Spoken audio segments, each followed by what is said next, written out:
And like I say, corrosive elements, when exposed to the thoughtful interrogation of the idea, usually falls apart. And if you do that, then you invalidate the argument. So, just like with Lincoln, was just Booth, his motivation for shooting Lincoln, was it important? I think it was, because it to my point, it indicated that within society, even though the country had been through a traumatic event, there still was a lingering problem that needed to be addressed culturally within the greater society. So if we had these elements, and like I say, it's both ways. There's nut jobs on the right, there's nut jobs on the left. Political parties are not immune to this type of poison that can seep in. So either way, when those types of things are allowed to germinate in darkness, and they're allowed to germinate without being examined with critical thought from reasonable people, which I think most of our country is, then they can metastasize into an event like this. So that's the reason I think it is kind of important to address it before it evolves into a tragic situation and we find ourselves at each other's throats, Gary. So to your point, excellent points, by the way, but to your point, would you argue then that since we don't yet know the motivation, that we should not speculate and not cast aspersions upon one another based on what we speculate the motivation is? Well, I guess it would depend, to your question on that point, at what point, based on the investigation on all the elements that we know, do we say we haven't reached a tipping point in drawing a conclusion? I guess what I'm trying to say is, how much more information do we need to draw a conclusion, and are we drawing it prematurely? You may be correct. And everybody can fall victim to that because passions become inflamed and you have presupposed ideas about people and things that you can become irrational at some point. So I don't know. I'm not. I just don't know that there. From my point of view, that based on the information I've seen, that maybe I need that much more. I could have a huge blind spot here, Gary, and it may be related to my affiliation. And I'll leave it there. What's going on in my mind a little bit is, and we don't know if this is true, but supposedly there's some kind of a transgender issue here, because he had a romantic relationship with a transgender roommate. And we know that a recurring theme when Charlie Kirk was on campus, he would be challenged by folks who were transitioning, were furry babies, were people wearing the clothes of typically worn by people of a gender other than the one that was, as they say today, assigned at birth. And there was all these contentious discussions about transgenderism. And in that community, a lot of people felt that Charlie Kirk was a hateful person for the comments that he made. I'm not arguing that he was. I'm not arguing that he wasn't. I think it's fair to observe that a lot of people who confronted him on college campuses, and this was a recurring theme, felt that way about him. I also know, I can say this anecdotally, I don't have any research. I'm sure there is research to support or dispel what I'm about to say, that there are people who identify as transgender or transitioning, who I have met in my lifetime, who identify as conservatives, and there are people who are transitioning who identify as liberals. It's not a political position. It's not like I'm going to show how liberal I am, or I'm a liberal so I can transgender, but if you're a conservative, you can't. It's not that. It's a personal choice, whether you agree with it or not, whether you take Charlie Kirk's position or you feel that people have the right to make that choice is not the issue. I say this to suggest, from what the county prosecutor said today, there was a message between Robinson and his roommate, in which he said that he was going to kill Charlie Kirk because Charlie Kirk is a hateful person. It's very possible, and I just want to send out this proposition. I'm not arguing that this is the case, but I think it's possible that this was obviously an act of hate. Anytime you kill somebody, it's an act of hate. Generally, when you kill somebody, it's an act of hate. There's some exceptions, like self-defense. But this was obviously an act of hate. By his own admission, it was an act of hate. But it may not have been a partisan political or political ideological act of hate. It may just be this guy is influential in drumming up opposition to being a trans individual.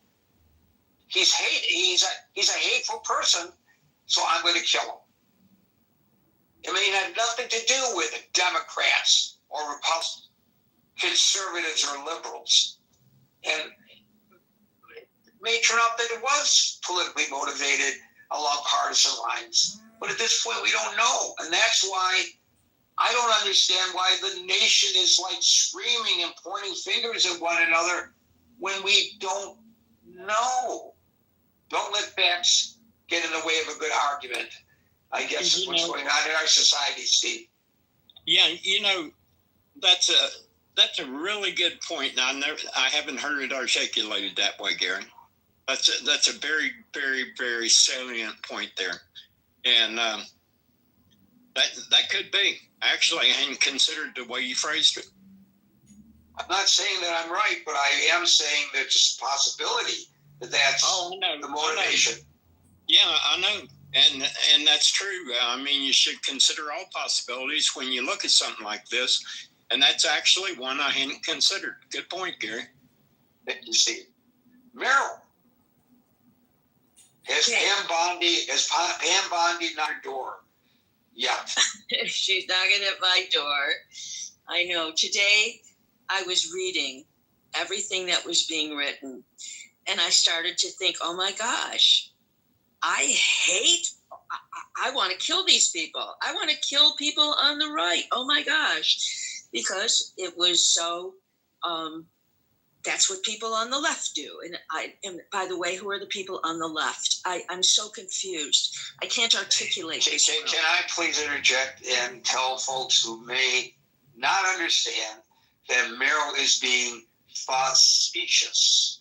Because some people will take you literally and they're going to say, Meryl said she wants to kill everybody on the right. And I know that's not what you mean, and I just want to clarify that. Yes, I was being facetious. I felt like somebody was saying that about me. So I thought like a lot of people were doing that.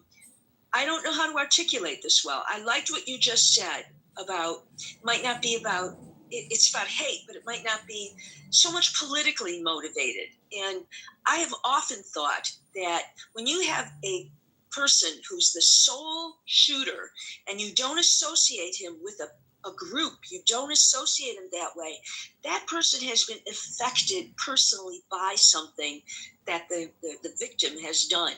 And and I do feel that this could very well be the case. I also think that a big problem that we have is when we start saying this person, it's on the right. The right is the most violent, or the left is the most violent. We tend to elevate the person who's just been killed.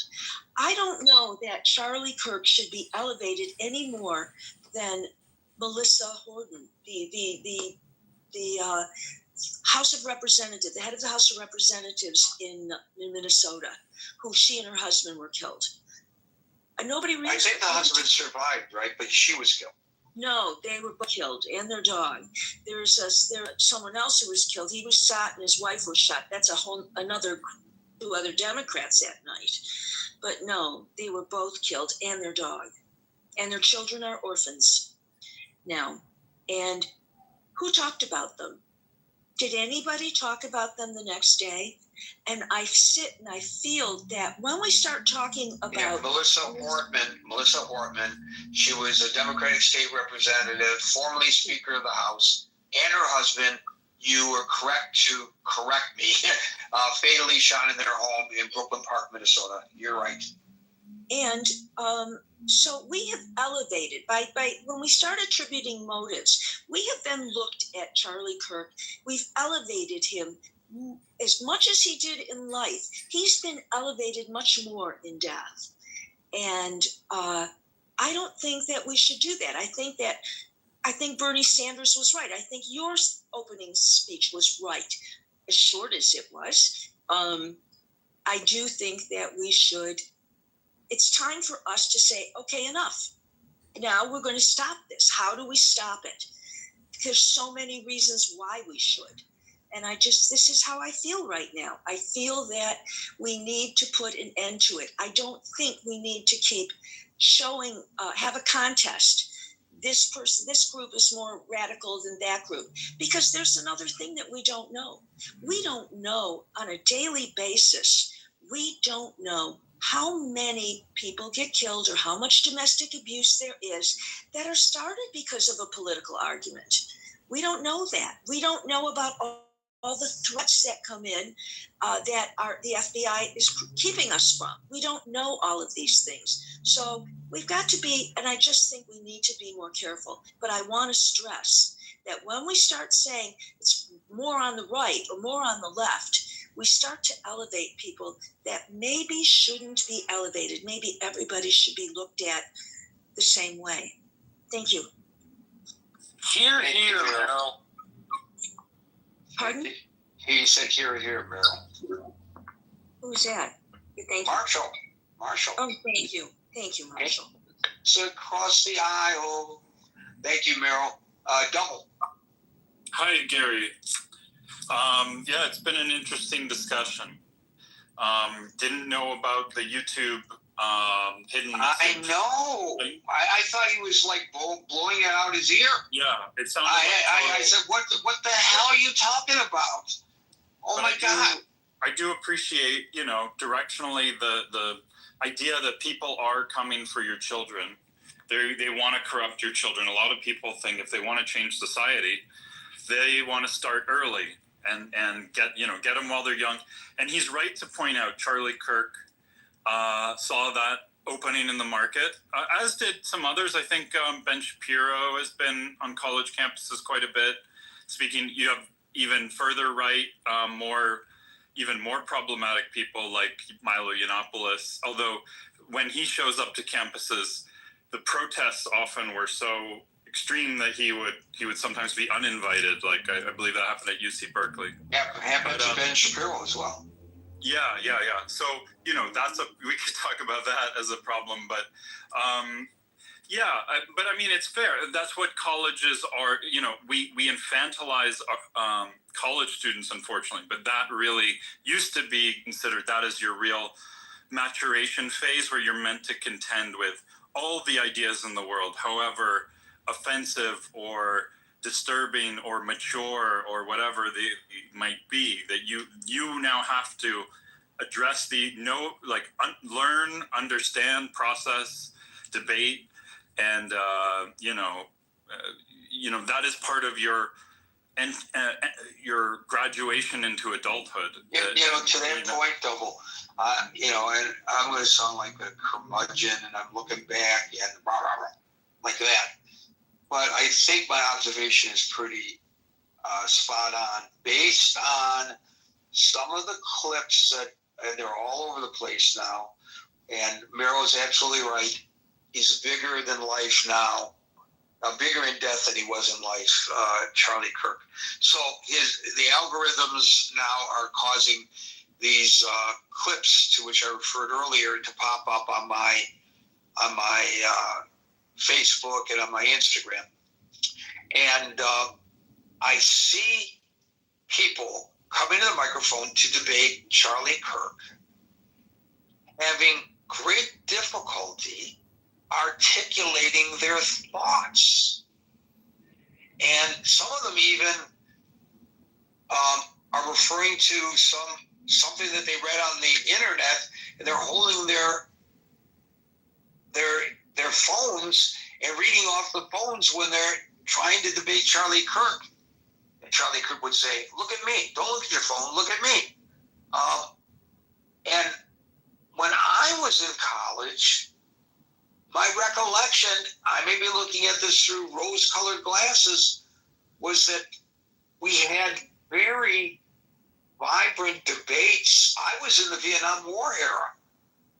We had immense discussions about the war, and people could sit down, usually over a beer at the local pub, and we could have an articulate, mature discussion about communism and the domino theory and exploitation and empire building and all that kind of stuff. All these various views were discussed.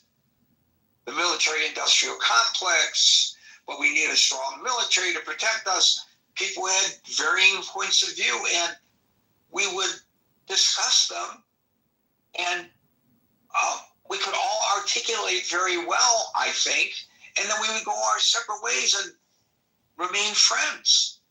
But when I saw and I don't know, maybe most of the clips, most of the interactions he had were not like this, but so many of the clips showed people sputtering while trying to talk to him. These are university students. What the hell?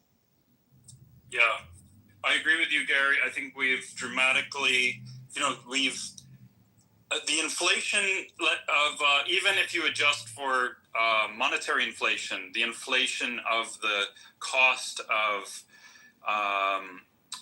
universities and the inflation or the expansion of the administrations in universities and the profit motive there has corrupted these institutions so much. We've dramatically lowered the standards and we've jacked up the price. So they're profit maximizing institutions now that don't really, you're allowing people in who don't have the cognitive abilities or education to be there. Or the other thing that's happening, and I can speak to this anecdotally, I don't have any statistics to back this up, but I know of many cases where the student is articulate, the student is very intelligent, but the student kind of goes against the grain of the norm on the campus and is shut down.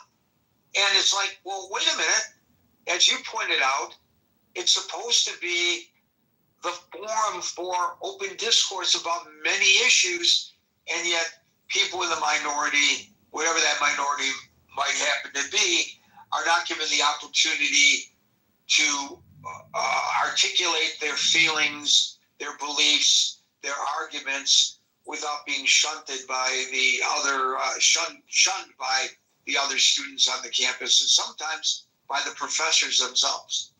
Yeah, I agree. And, people are claiming, I heard someone I respect greatly on Clubhouse earlier today saying, if you send your child to, one of these northern or certainly northeastern universities, you are basically signing them up to be indoctrinated into a religious ideology that will push them to change their gender and become, radically opposed to. I think that's an overstatement, but I think there's a greater acceptance of that perhaps on the campus and in general society. But that nobody on the campuses are trying to get people to change their gender, and they're getting indoctrinated in a bunch It of happened to my cousin, Gary. It happened to my cousin. But go talk to your cousin and ask your cousin. We're out of touch. I think we as older people are, to the point of the earlier caller, I think even we are out of touch in just how, and I think that you saw it in that clip and seeing a kid said something slightly counter to the group think and was immediately shamed into submission. And like that is... Yeah, but that's not what we're talking about. Right now you're taking it to another level. I'm going to let you go. I'm just telling you what that group think is. Check with your cousin and see when their cousin started having feelings of transition. I'm not just talking about transition. I'm just talking about the overall theme of, what some people would call the woke religion, Gary. Yeah, but you just said that people would be pushed into becoming transgender. Trans is just one aspect of. Well, I'm just responding to what you said. I got to run. Thank you, Double. Thank you very much. We go to Shadow. Shadow, you're up. Thank you, Gary. I appreciate that.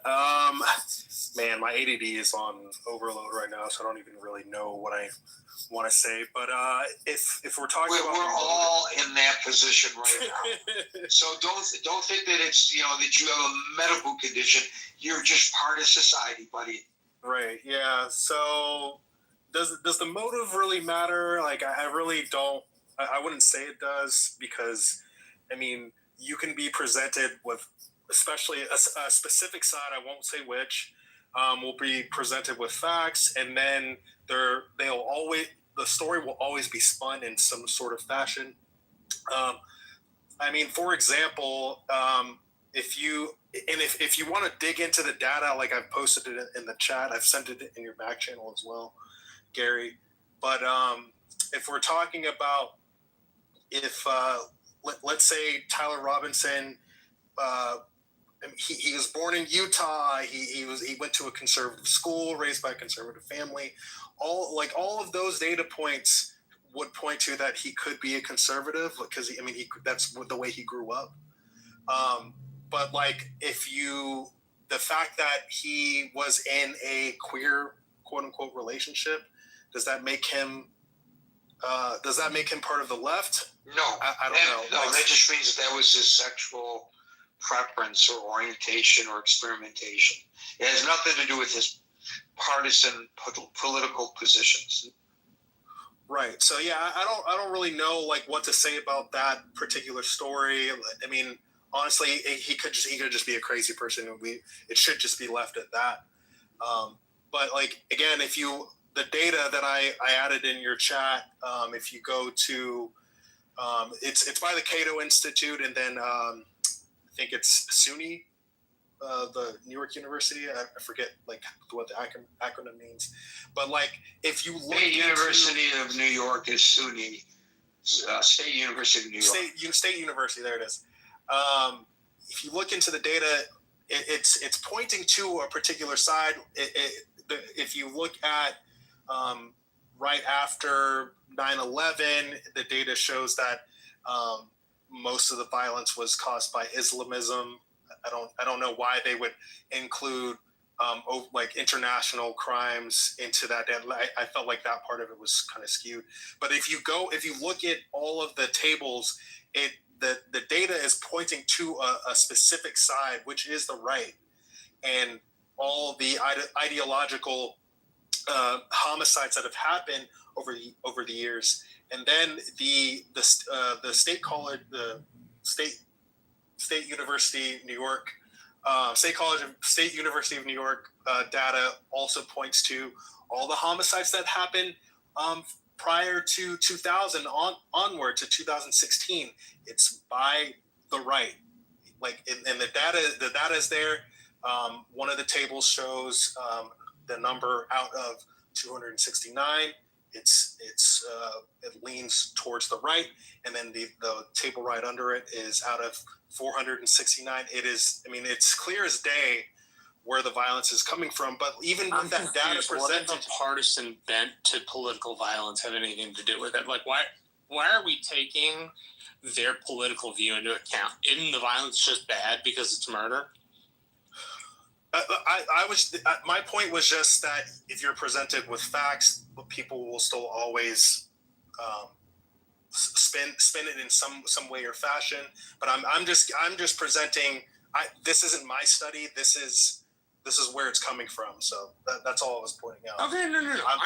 Although anecdotally, recently, the victims of political violence have tended to be people on the right, with the exception of what happened in Minnesota. By the way, breaking news out of London, where the president is on a state visit. I'm kind of chuckling about this. Somebody projected these big images of Trump and Epstein onto the castle. And four people got arrested for that. But you got to see the video of this. I'm sure you'll find it all over the damn place. Holy cow. Thank you for that. Is pretty cool, actually, I thought. Shadow, thank you. Dave? Yeah, no problem. Gary, I think you are one of the few speakers since this topic started, talk about potential exploitation by foreign actors. I think this is something that need to look into it. It's not recent. It has been planted in decades. And because even the professor are infected, right? It means something quite long. But the good thing is after all this discussion you brought out, the picture start to seem very clear, and there is a solution. I always look for solution. It is time that both sides have to come together. Yeah, this is good. Just like here, there's an opportunity of healing because we get to hear both sides of view. And we need more platform like that. And we need to figure out how to scale so that both sides can come together and look at it and figure out both sides could contribute to the solution. It's not one side, it's need both sides. Because, from what I hear is the Thompson already hear something. Charlie Kirk is coming. I think he heard it like 1 week earlier. So, and he's already thinking, but then he heard coming, and that somehow eventually triggered to, now is the time. And then he left a note under his keyboard, right? Say, I have the opportunity to kill him now, blah, blah, something like that. So, and that, I feel like the motivation is based on transgender identity things. And I'm foreign to this topic, but as I debate in Clubhouse, occasionally I come across people want me to put this topic as equal status as protection of Western civilization. I was like, what are you talking about? I was trying to minimize this important, but I think these people are really feeling their voice are not being heard, and they are feeling a lot of challenges and threats from multiple ways. And I'm guilty of it. I just put less important, but I'm not like, discriminate, right? But I think they want their voice to be heard, and they're feeling a lot of threat, and they amplified it. And the killer of Charlie Kirk took that response, right? And I think so. I did check GPT and asked a couple of questions. What is this transgender motivated violence compared to political violence? I asked this question. It come up with very nice arrangement. It will take me some time to figure out how to organize it in a very coherent point. I urge you all to ask this question to the ChatGPT.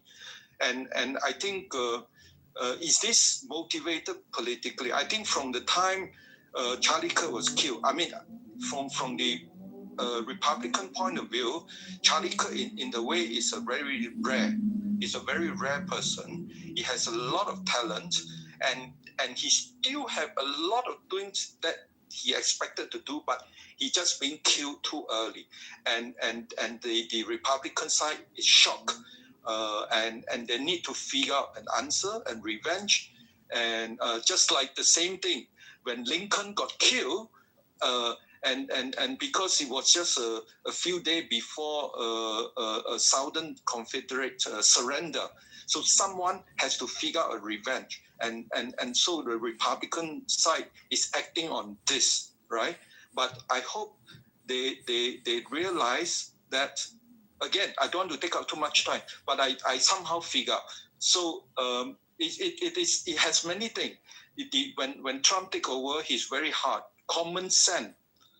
You're either male and female. He took it very hard and he pushed it, and it's taking it too fast because this concept has been cooking for many years, and this community need time to adjust to Trump's approach to very hard, very quick change, and so this community have no time to respond, and this is also politically motivated in the sense that when Trump is running for re-election, Charlie Kirk understand the position of the party from the religion point of view, from Christianity point of view. Again, that is something also the Republican side had to look at it.